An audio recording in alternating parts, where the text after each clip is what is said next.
Tim Miller here. Take from it what you will. Normally we talk about the primary source documents that are of issue on the day-to-day concerns of American and actually world citizens. And what I'm reviewing right now, and I'll be doing a review of this online probably in the next few days, maybe within the next week, is the TPP that everyone's talking about, the Trans-Pacific Agreement for Foreign Trade. It's Trans-Pacific Partnership amongst a whole slew of Pacific ocean bordering countries. There are some issues with it right now. In general, I would say it's too broad. You get to it, there are chapters 2, 29, I think chapter 12, where there are a lot of party-specific notations, annexes that need to be really looked through carefully, because in my mind, the ones I've looked at so far pretty much just negate any usefulness of the whole agreement in the beginning.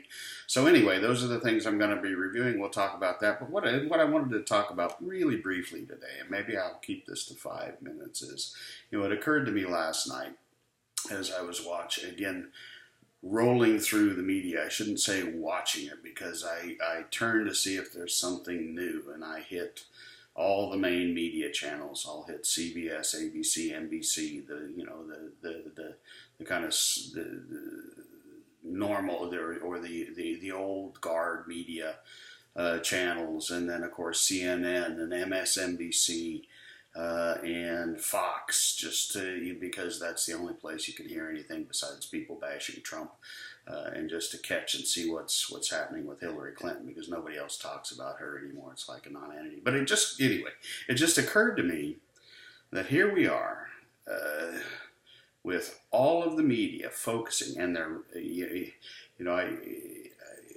they're focusing so much on really this candidate who's one of the most unpopular people, Donald Trump, to ever run for office, who's competing with another person who is probably a very close runner-up for being one of the most unpopular people ever to run for office, and that's Hillary Clinton. Their vice presidential candidates somewhat more appealing than the two candidates are.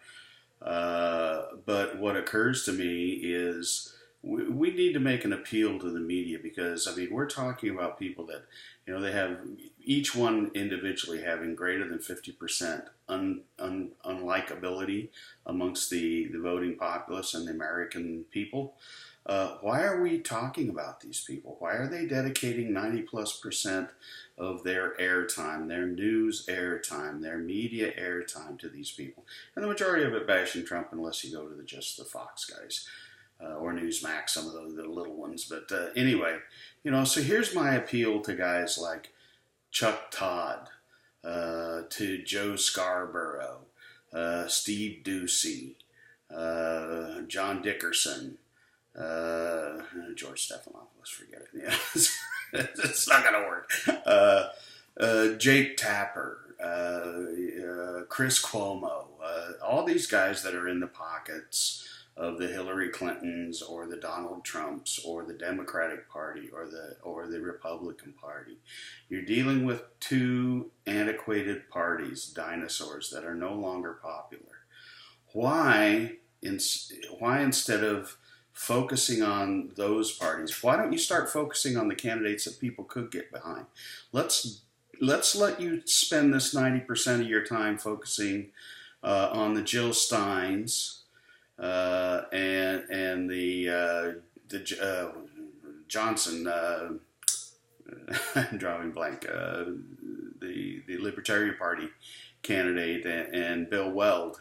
Why aren't we focusing on those guys? See, I can't even remember Johnson's name, and he's probably the number 3 person running for party. Why don't we just put some actual objective, Chuck Todd, start being a journalist again. Get out of the DNC's pocket. I'm sorry, that you mentioned in the emails by Wasserman Schultz, and complained to. And yes, I understand. Yes, you're obviously the complaints department for MSNBC. All of my letters go to Chuck Todd when I have a complaint about MSNBC. Oh, for God's sake. Come on, guys. Put it together. Get some of your dignity back. and focus on the candidates. I think the Jill Steins and the Johnsons that are out there that people really want to hear about, and look at the alternative, because that's where that's where I'm turning to. I'm turning to these two candidates as the ones I'm evaluating. Next issue, I think, is for everyone out there is appeal. Your appeal needs to be to your local U.S. and state legislators more than it does the presidency and the executive office.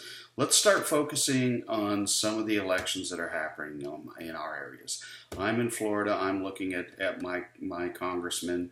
My particular Democratic representative right now, I'm not very fond of. He's a puppy dog of Wasserman Schultz. In the past, I voted for him, but he's not responding to any the messages I send to his office. So, or if he is responding, it's in this kind of vague.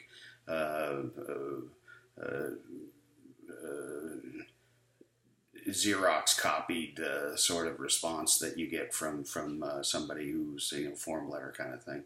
So start focusing on that, and let's focus on Congress, because remember, it's not just the executive that's up for grabs right now. In fact, all three branches are coming to a head in this election. Because of the vacancy in the Supreme Court, you're going to see the legislative branch having a huge input on who's going to be filling out that body, the judicial body. We have an opportunity to form our legislative body the way we want. And then, of course, there's the executive. But the executive, again, getting back to that, is we need to just erase the Democrat and Republican out, and we need some focus on Johnson and Stein to see who do we want to vote for. But the big picture, let's get the legislative in so we can do what we want. And that's, I'm not trying to lean either way, legislative. Go whatever your heart tells you, but focus on those people, because those are the guys that are going to go back there and deal with the issues at hand that come up. And they're your people, and they're the ones that need to be responding to us, not we responding to them. And that's the way it's become. I'm really, really disappointed since I've returned from working overseas for 20 years, in the response I get from my legislators. It used to be, I've written to my legislators since the 70s. I may have said this before. And I've always gotten responses from them. It used to be, it would be always a personalized response. It may not be the response I wanted. I may not have liked the response, but it was a personalized response that dealt with the issue I was addressing in my correspondence. That doesn't happen anymore. If you get a response, in my experience, is probably 1 out of every 2 to half to 1/3 of the time I get a response. That response is generally an email. I've got an occasional letter. It's generally a form email. If it's not, it's saying it's a put off. It's saying, well, we can't address that. We can't talk to this. Yes, it's something very important to us, and we'll be looking into that. No substance to it whatsoever. So I'm not voting for, unless something really turns around, I'm not voting for Ted Deutsch for my area. I'm going to be looking who's running against him. I've already looked at the Republican candidate. Not sure that's a person I can endorse, but we're gonna wait and see. Certainly, I'm not going to put in a vote for the fellow who's in there right now, unless I see some real action. Anyway, get out there, do those 3 things. Let's contact the media, send that message to the media. We want to hear something on these real candidates. Let's contact our legislators, and then let's look at who we want to put in office to see that our judiciary is formed the way we personally want it, whether it's to lean it to the left, lean it to the right, stand up, sit down, 5-5-5, doesn't matter, whatever you wish. But get involved, do this, because it's this. I have a very, very, very strong feeling that this is a very important election. There may be some very weird things going on in the next few months, because I see these main parties imploding and exploding, both. So I think you're going to see there's a potential that you're going to see some real strange things happening in this election. It's going to be a strange one, folks. So bear with me. We'll talk to you later. So long.